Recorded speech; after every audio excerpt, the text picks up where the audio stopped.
기독교 강요 2권 8장 십계명에 대한 해석, 이런 주제를 나누고자 합니다. 여러분, 우리가 그 2권 7장에서 율법의 기능에 대해 일반적으로 설명했다면 그 중심이 되는 십계명을 좀 하나씩 간략하게 좀 설명하고자 합니다.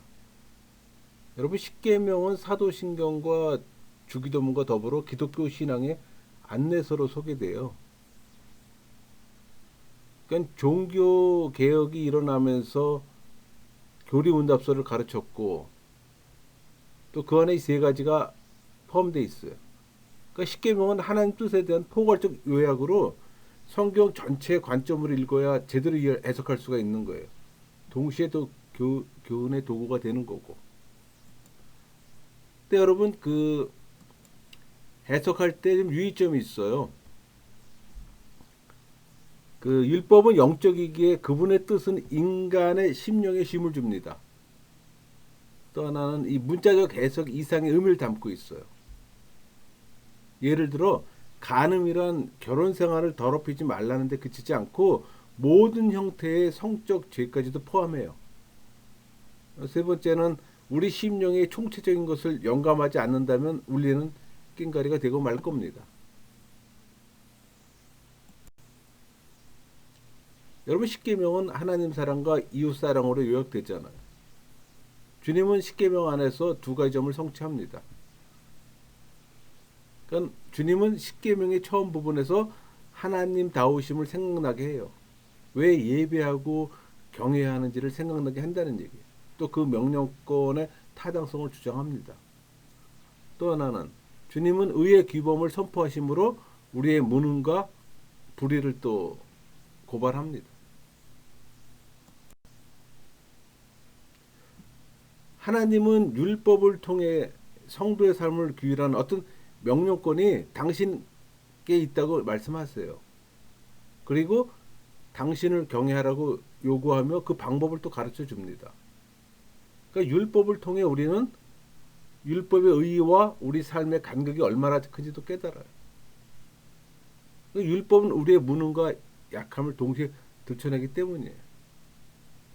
그러니까 율법은 하나님의 의를 드러냄으로써 모든 사람의 불의를 경고하고 드러내고 또 정죄합니다. 그러니까 율법은 인간의 연약함과 이 추함을 깨닫게 해서 이 도피적인 그 그리스도를 피하게 하는 작용을 해요.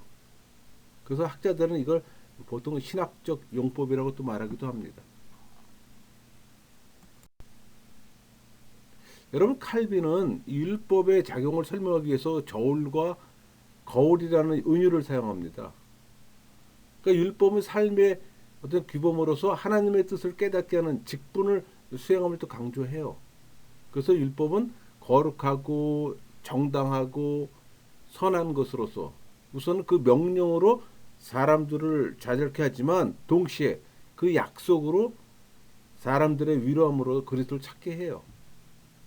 그래서 율법은 형벌에 대한 두려움으로 죄를 억제하는 기능을 합니다. 그러니까 내부의 영혼이 아니라 외부의 행위만을 규율해요. 그 말은 죄행이 외부로 밝혀져서 형벌을 받게 되는 두려움 때문에 율법을 어기지 않도록 지어하는 작용을 말하는 겁니다. 또 율법은 중생한 신앙인들 가운데도 작용해요. 그러니까 그들에게는 율법이 영혼 속에 깊이 새겨져 있어요. 우리 에레미야 31장 33절. 그러나 그날 후에 내가 이스라엘 집과 맺을 언약을 이루하니 곧 내가 나의 법을 그들의 손에 두며 그들의 마음에 기록하여 나는 그들의 하나님이 되고 그들은 내 백성이 될 것이라. 여호와의 말씀이니라. 이와 관련해 율법을 가르치는 사역과 또 권고하는 사역이 또 주목됩니다. 그러니까 가르치는 사역으로서 율법은 거듭난 사람에게 주님의 뜻을 알아가며 날마다 또 지음받도록 하는 역할을 해요. 그래서 율법은 신자들을 가르치는 기능을 하는 겁니다. 또 이것은 신앙인이 하나님의 뜻을 알아가고 또 그 뜻에 순응하고 적응해가는 과정을 말하는 거예요. 그러니까 권고하는 사역으로 율법은 성도들이 율법을 묵상함으로 순종에 이르게끔 합니다. 그러니까 권고의 사역은 인식적인 교훈의 수준을 넘어서요. 그러니까 율법은 성도들을 위한 채찍과 찌르는 가시로서 그들의 영혼을 소속케 하는 작용을 하는 거예요.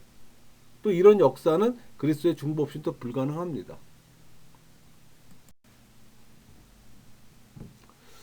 여러분, 신앙인의 삶에서 이 율법이 계시하는 약속은 성도들이 그 거룩한 삶을 살 수 있도록 그리스도가 활동하신다는 겁니다.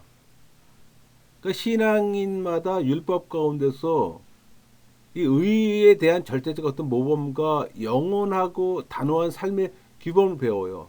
또 이로부터 의지적 결단에 이르러 또 올바른 방향으로 다른 박질을 하기 힘쓰게 되는 겁니다. 우리 고린도전서 9장 24절에서 26절 말씀처럼 운동장에서 다름질하는 자들이 다 달릴지라도 오직 상을 받는 사람은 한 사람인 줄 너희가 알지 못하느냐. 너희도 상을 받도록 이와 같이 다름질하라. 이기는 자를 다투는 자마다 모든 일에 절제하나니 그들은 썩을 승리자의 관을 얻고자 하되 우리는 썩지 아니할 것을 얻고자 하노라. 그러므로 나는 다른 박질하기를 향방 없는 것 같이 아니하고 싸우기를 허공을 치는 것 같이 아니하며. 그러므로 중보자가 없으면 율법에는 어떤 즐거움이나 달콤함도 없어요. 오직 그리스도의 중보하심으로 이 율법은 신앙인에게 규범적 사역을 감당하게 되는데 이것은 율법의 고유 목적이에요. 그러니까 하나님의 은혜로 우리가 율법의 요구를 이루는 것은 마땅히 빚을 갚는 것과 같아요. 그러나 하나님은 이런 마땅한 행위에 대해서 상급을 주세요. 심지어 여전히 이 성화해 가는 과정에 있는 우리가 행한 이 반쪽짜리 복종도 하나님은 받으시고 더하여 상급을 주시는 거예요. 여러분, 율법에서 명령과 금지에 대해 바른 뜻을 찾으려면 문자 이면에 있는 뜻을 찾아야 하는 겁니다. 그렇지 않으면 자기 해석에 빠져 권위를 추락시켜요. 가능하다면 하나님의 뜻에 직접적이고 확고하게 인도하는 길을 발견해야 합니다. 그러니까 율법의 건전한 해석은 말씀의 엄격한 문자에 제한되지 않지만 그 기준은 여전히 애매한 채 남아 있어요. 그래서 각 계명을 주신 이유를 깊이 생각하는 것이 우선적인 절차입니다. 그 5계명의 목적은 존경받도록 정한 자들에게 존경을 나타내함을 의미하는 거예요. 그러니까 탁월한 자에게 영예를 돌려줘야 하는데 그들에게 모욕적 행위를 행하면 곧 그분에게 이 모욕적 행위를 한 겁니다. 여러분, 하나님은 율법을 두 부분으로 나눴잖아요. 첫째 돌판에는 특별히 예배와 관련된 종교의 임무들을 다루는 의에 대한 규칙을 담도록 하셨어요. 두 번째 돌판에는 인간과 관련된 임무를 다루는 의에 대한 규칙을 담으셨어요. 그러니까 의에 대한 첫 번째 기반은 예배입니다. 이 기반이 무너지면 의에 대한 다른 모든 부분이 다 무너지는 거예요. 여러분, 예배는 의의 시작이 기반이에요. 이것이 약하면 인간 가운데 존재하는 공평, 자제, 절제 이런 정도가 그냥 하나님 앞에서 텅 빈 것에 불과합니다. 우리는 이것을 의의 근원이요 정신이라고 보통 얘기합니다. 여러분, 이 칼빈은 십계명의 기능이 하나님의 구원의 능력을 신뢰하고 또 그분의 자비와 거룩하심을 경외하면서 예배하도록 촉구하는 겁니다. 그 다음 인간이 의를 행하기에 얼마나 무능하고 불완전한가를 또 말해요. 그러니까 하나님을 올바로 의식하고 자기의 무능을 깨닫지 못한다면 십계명의 명령상을 수행할 수 없다는 사실을 알 수가 있어요. 그러니까 하나님은 본래 모든 사람의 마음의 양심의 법을 주셨잖아요. 하지만 인간의 타락으로 양심의 기능이 크게 손상돼 이 양심의 법은 무용지물이 되었어요. 그래서 하나님은 글로 된 성문법인 십계명을 우리에게 주신 겁니다. 그러니까 십계명은 시대를 불문하고 모든 믿는 자에게 주신 거예요. 그러니까 하나님에 대한 의의가 없이 사람에 대한 의의가 있을 수가 없잖아요. 하나님의 이름을 모독하고 더럽히면서 부분을 공경하면 무슨 의의가 있겠습니까? 율법을 주신 목적은 우리로 하여금 마음을 다해 생명의 이웃의 그 생명들을 돕게 하는 겁니다.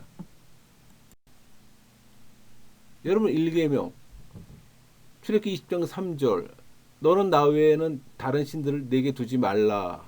하나님 외에 다른 신은 없어요. 하나님만이 우리에게 명령할 수 있습니다.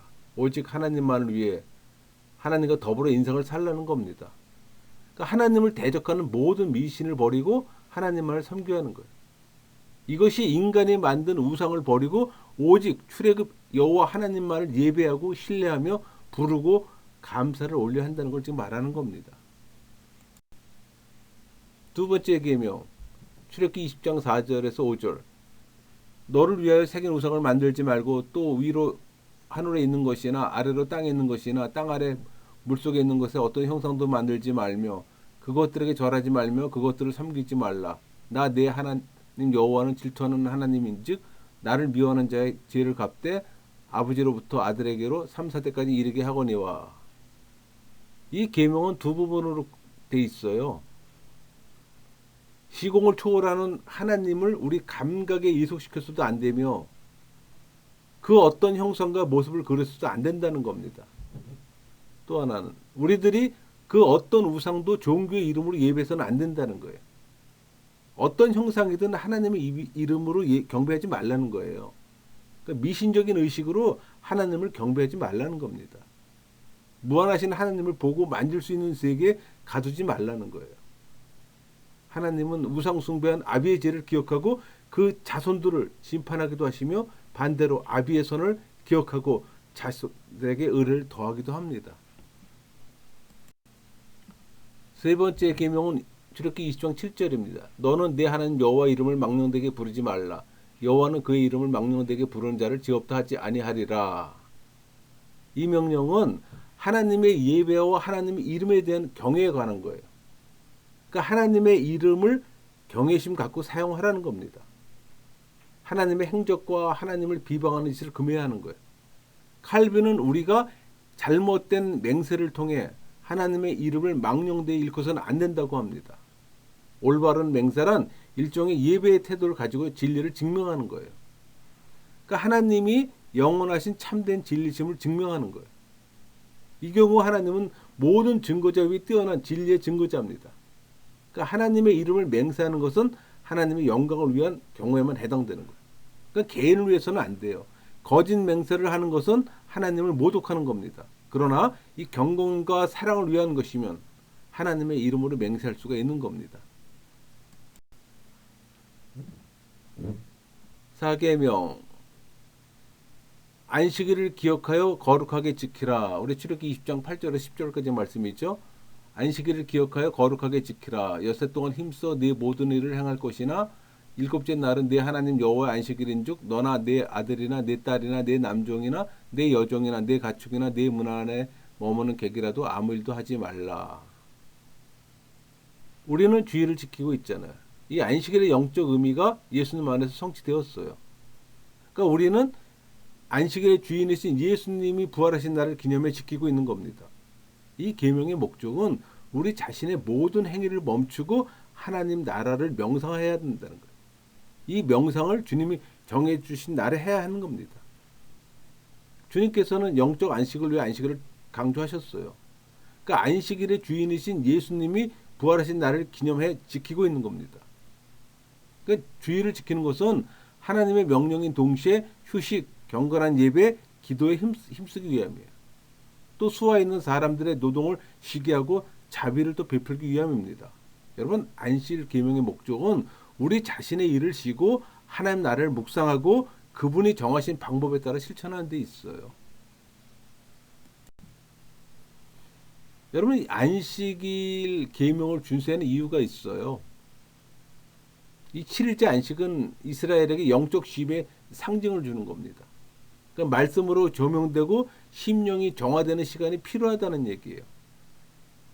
또 율법의 수요자이신 하나님의 의도는 율법을 듣고 묵상하기 위해 그들이 모일 수 있도록 이 명시된 날이 있어야 한다는 겁니다.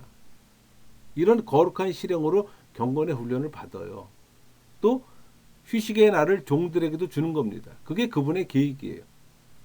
그들은 노동으로부터 물러나실 수가 있어요. 그러니까 하나님께서 우리 안에 역사하기 위해선 전적으로 우리는 쉬어야 합니다. 7일 중 하루를 준수하는 것은 경건에 큰 유익이 돼요. 창조자 하나님을 닮으려고 하는 것은 열정에 도움이 돼요. 이런 측면에서 그분의 안식일, 즉 7일째 쉬신 날은 중요한 겁니다. 여러분 우리가 안식을 통해 행하는 것은 말씀을 듣는 날이고 또 신비로운 빵을 나누고 공적 기도회를 갖잖아요.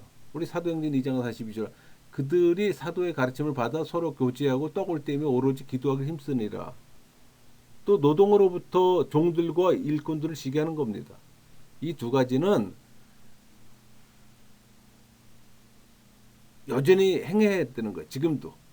그러니까 모든 날이 중요하기에 항상 모이는 것이 좋을 것이라고 억지 주장할 수도 있어요. 그러나 실제 모이는 것으로도 영적 지혜를 얻는데 충분해요. 그럼 왜 주일을 지켜야 할까요? 여러분 주일과 안식일은 차이점이 있어요. 주일은 유대인이 안식일 지킨 것보다 훨씬 더 중요합니다. 안식일을 준수함으로 정치적이고 교회적 질서를 추구하는 데서 벗어나 영적 의미를 찾아서 그리스도의 영광과 복음의 빛을 찾아야 합니다. 단지 뭐 육체 노동을 금하는 것은 중요한 것이 아니에요. 교회의 예의 바름, 질서, 평화를 위해 주일이 요구되는 거예요. 다섯째 계명. 우리 출애굽기 그 20장 12절이죠. 네 부모를 공경하라. 하나님이 우리를 다스리기 위해 우리에 세우신 사람들을 존경과 감사로 대해야 합니다. 뭐 경멸이나 고집이나 감사치 않는 마음으로 그들의 존엄성을 손상시켜서는 안 되는 거예요. 하나님께서 우리에게 공경, 존경, 뭐 순종, 감사를 배우도록 하셨어요. 그들이 우리의 존경을 받을 만한지 조건을 내서도 안 되는 거예요. 그래서 부모의 권위를 침범하는 자는 반드시 죽여야 한다고 구약에는 명기되어 있습니다. 그러니까 존경, 순종, 뭐 감사가 생활에 돼야 되는 거예요. 부모를 저주하는 자는 사형에 해당됩니다. 불순종한 자도 마찬가지예요.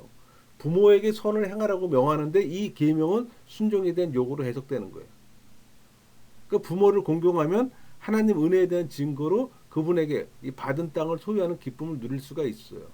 여러분 경건한 자가 부모 공경을 잘하는데 일찍 죽는 일을 보더라도 죽음을 통해 그런 은혜, 즉 영원한 은혜를 베푼다고 이해해야 합니다. 단 부모 공경은 주님 안에서 이루어져야 하는 거예요. 우리 에베소서 6장 1절 말씀처럼 자녀들아 주 안에서 너희 부모에게 순종하라. 이것이 옳으니라. 여섯째가 살인하지 말라죠. 우리 출애굽기 20장 13절. 여러분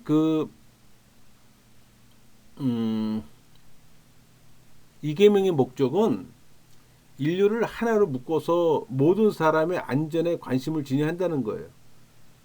역으로 생각하면 원수도 사랑하라는 얘기입니다. 여러분 살인의 영역은 뭐 시기, 질투, 미움, 폭행, 폭언, 살인 그 중에서 살인이 가장 흉악하고 무서운 것이라고 선택합니다. 그러니까 역으로 생각하면 원수도 사랑하라는 거예요. 악한 일을 금지하는 것은 반대로 선한 의무를 또 명령하는 거고. 그러니까 이 계명은 마음으로 미워하고 시기하는 것까지도 금하는 거예요. 여러분 십계명을 잘 이해하려면 주신 목적을 생각해야 합니다. 그것은 몸과 마음을 다해 이웃의 생명을 돕게 하라는 거예요. 그러니까 이웃의 생명을 신실하게 변호해야 하고 평정을 위해 모든 것을 증진해야 하고 또 해를 막는 데 방심하지 말아야 되는 거예요. 그리고 위험이 닥치면 그것들을 제거하는 데 도움을 줘야 하는 겁니다. 그러니까 인간은 하나님의 형상이기 때문에 신성하게 여겨져야 하기 때문입니다. 그러니까 주님은 이웃을 보존하고 살피도록 하는 수단으로 이웃 역시 하나님의 형상을 지니고 만들어진 존재잖아요. 그래서 존경해야 되는 거고 또 그분 안에는 우리 몸을 수용하는 거예요. 단순히 피를 흘리지 않았다고 해서 살인하지 않는 게 아니에요. 그들의 안전에 역행하는 일은 지도하지 말라는 얘기예요. 여기서 영혼의 안전을 위해 우리가 얼마나 열심을 내야 하는지를 살펴봐야 하는 겁니다.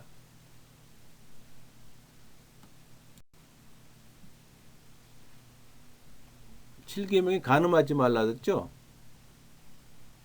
그러니까 하나님은 절제와 순결을 사랑하기 때문에 모든 불결과 거리가 멀어야 한다는 겁니다. 그러니까 마음의 순결, 몸의 정조를 깨끗이 하라는 거예요. 우리 고린도전서 7장 34절 마음이 갈라지며 시집가지 않는 자와 처녀는 주의 일을 염려하여 몸과 영을 다 거룩하게 하려 하되 시집간 자는 세상 일을 염려하여 어찌하여야 남편을 기쁘게 할까 하느니라. 함부로 독신을 선택하지 말고 정욕을 자제하며 자기 짝을 찾아 살아야 합니다. 여러분, 이 계명의 목적은 하나님께서 정숙함과 순결함을 사랑하기에 모든 불결한 것으로부터 자신을 보호한다는 거예요.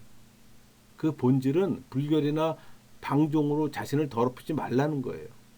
여러분, 기독교인은 삶의 전 영역에서 순결하고 정숙한 삶을 유지해야 합니다. 만일 정욕을 이기기가 어려우면 결혼해야 되는 거예요. 혼외로 남성과 여성이 동거하게 되면 하나님의 저주를 받게 될 겁니다. 여러분, 독신의 은사를 받은 자 외에는 결혼을 통해 정결을 유지해야 합니다. 그렇다고 독신을 남용해서는 안 돼요. 하나님의 부르심에 따라 선택돼야 합니다. 정욕을 억누를 수 없다면 결혼의 필요성에 대한 교훈을 깨달아야 되는 거예요. 우리 고린도서 7장 2절, 음행을 피하기 위해 남자마다 자기 아내를 두고 여자마다 자기 남편을 두라. 결혼 생활에 신중하지 못하고 예의를 갖추지 못하면 자기 부인에게 간음하는 자입니다. 그러니까 율법 수혜자는 간통을 정죄해요. 몸의 장식물도 정숙한 곳으로 유지해야 하고 말에서도 늘 조심해야 되는 거예요.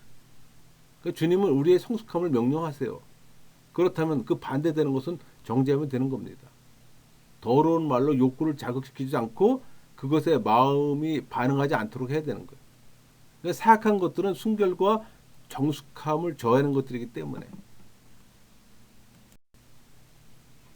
8계명, 도둑질하지 말라. 다른 사람의 소유를 욕심내서는 안 된다는 금지 명령입니다. 남의 소유를 탐내지 말고 만족하게 살고 적극적으로 남의 유익을 위해 힘써야 되는 거예요. 여러분, 도둑질에는 몇 가지가 있어요. 그러니까 한 사람의 소유물이 강제로 약탈당하고 빼앗기는 폭력이 있고, 또 속여 가로채는 사악한 사기 협작, 또 공의를 가장하여 이웃의 재산을 가로채는 감춰진 재간, 또 헌납받는 척하면 빼앗는 아첨. 그러니까 이웃에 대한 책임을 이행하지 않는다면 그들에게서 재산을 약탈하는 거나 마찬가지예요. 여러분, 이 도둑질하지 말라는 계명을 지키는 방법은 간단해요. 자신의 것에 만족하고 정직하고 합법적인 수입을 열망하라는 얘기예요. 또 부정축제하지 말고 타인의 재산을 빼앗지 않는 겁니다. 타인을 희생시키면서까지 부를 축적해서는 안 되는 거예요. 또 탐욕과 방종을 위해 이 불공정한 방법으로 부를 축적하는 것이라고 말할 수가 있어요.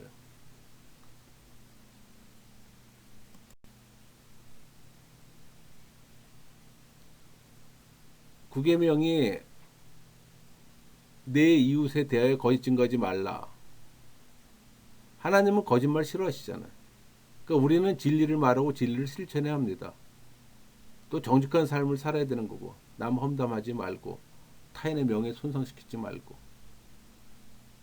여러분의 정직한 삶이 하나님께 영광 돌리는 거예요. 여러분, 이 계명의 목적을 요약하면은 중상과 거짓된 비난으로 비방하지 말고 재갈 물린 그 악한 말과 경거망동으로 상처를 주는 어떤 행위도 해서는 안 된다는 거예요. 진리를 증거할 때 할 수 있는 한 신실해야 합니다.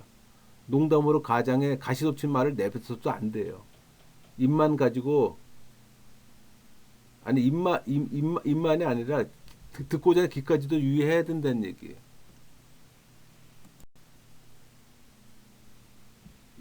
열 번째 계명 20장 7절, 출애굽기 20장 7절. 네 이웃의 집을 탐내지 말라. 네 이웃의 아내나 그의 남종이나 그의 여종이나 그의 소나 그의 낙이나 무릇 네 이웃의 소유를 탐내지 말라. 그러니까 우리 마음으로부터 사랑에 배치된 모든 욕심들을 걷어내야 됩니다. 그러니까 사랑과 반대되는 모든 욕망을 마음속에서 몰아내야 되는 거예요.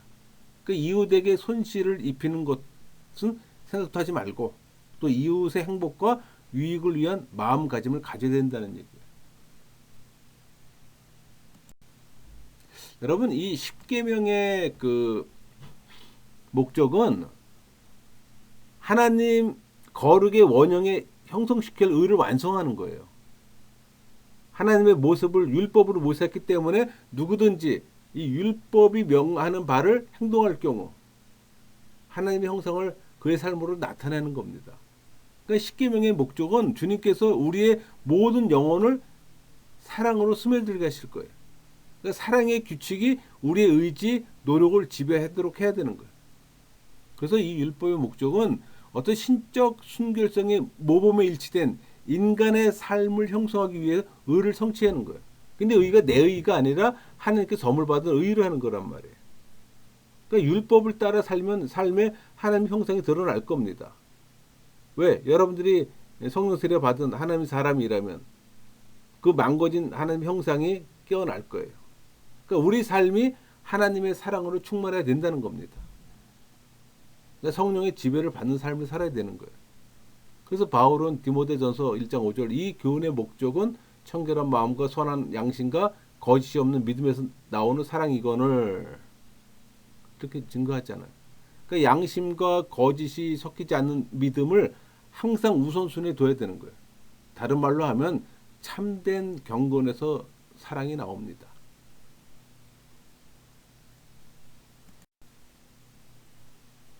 여러분, 하나님은 율법에서 자신의 어떠하심을 드러내 사람이 어떤 신적 순수함의 모범을 쫓게 해요. 그래도 온전히 빚어져 가기를 원하세요.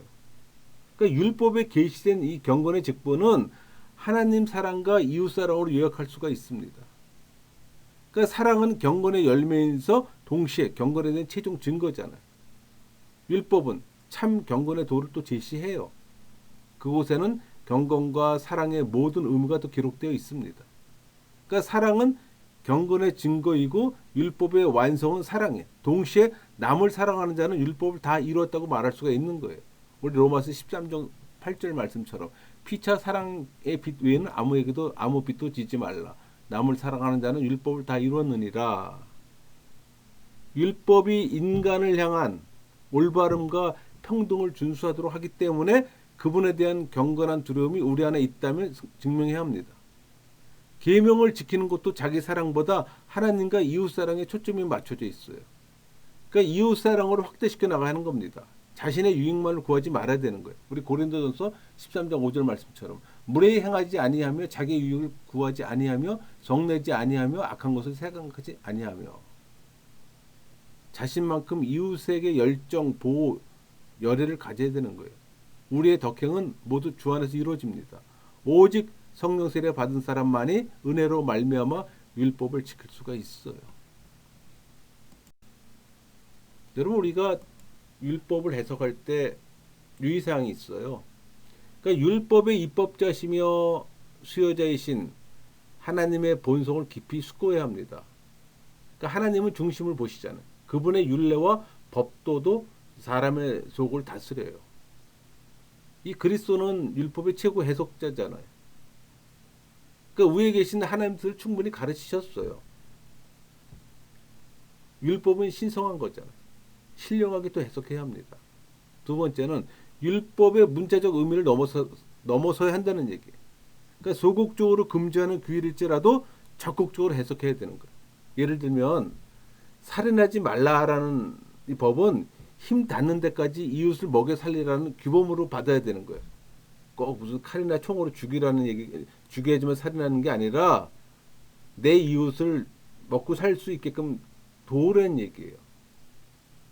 하나님의 계명들은 이 제휴법이라고 그 제휴법에 따라 광의적으로 해석을 해야 합니다.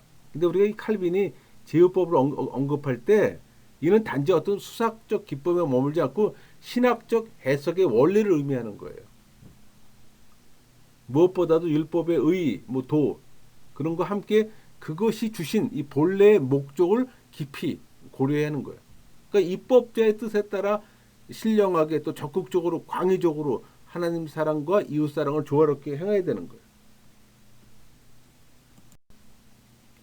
여러분, 우리가 그 1계명에서 4계명과 5계명에서 10계명을 조화롭게 좀 해석해야 되는데 하나님에 대한 경건의 의무와 이웃에 대한 사랑의 의무는 함께 역사합니다. 진정 하나님의 뜻이 한 생명을 천하보다 귀하게 여기는 데 있다고 확신하는 사람만이 이웃을 자기의 몸과 같이 사랑하게 될 겁니다. 우리 누가복음 10장 27절 대답하여 이르되 내 마음을 다하며 목숨을 다하며 힘을 다하며 뜻을 다하여 주 너희 하나님을 사랑하고 또한 내 이웃을 내 자신같이 사랑하라 하였나이다. 율법을 통해 하나님의 뜻과 그분의 어떠하심을 깨닫는 자마다 이웃을 위한 사랑이 곧 예배와 다르지 않음을 올바로 인식할 겁니다. 그러므로써 모든 삶이 예배임을 확신하는 거예요. 그러려면 정확히 알아야겠죠. 이렇게 해서 8장을 마쳤는데 8장을 좀 요약하면은 하나님께 어떻게 경배를 드리는지 알기 위해서는 또 경건한 삶을 살기 위해서는 하나님의 위대성과 우리가 아무것도 아님을 깨닫기 위해 율법이 필요합니다. 그러니까 이 율법을 통해 하나님께서 우리의 아버지이심을 깨달아야 되는 거예요. 그러니까 율법을 우리로 하여금 겸손하게 만들고 교만하지 못하도록 만드는 거예요. 그러니까 율법을 잘 이해하기 위해 수요제의 목적을 잘 이해하고 잘 해석해야 되는 거예요. 여러분 율법의 내용이 가장 잘 요약된 게 10계명이잖아요. 크게 둘로 나뉩니다. 1계명에서 4계명까지는 하나님에 대한 우리의 임무를 말하므로 그분의 완전한 권위를 설명해요. 그 반면에 5계명에서 10계명까지는 이웃에 대한 우리의 임무를 말하고 있는 거예요. 그러니까 하나님에 대한 사랑이 전제되지 않으면 결코 이 두 번째 돌판의 계명을 지킬 수가 없어요. 율법의 법칙은 인간의 삶을 그분의 순결한 것에 맞춰야 한다는 겁니다. 그게 핵심이에요. 마치겠습니다.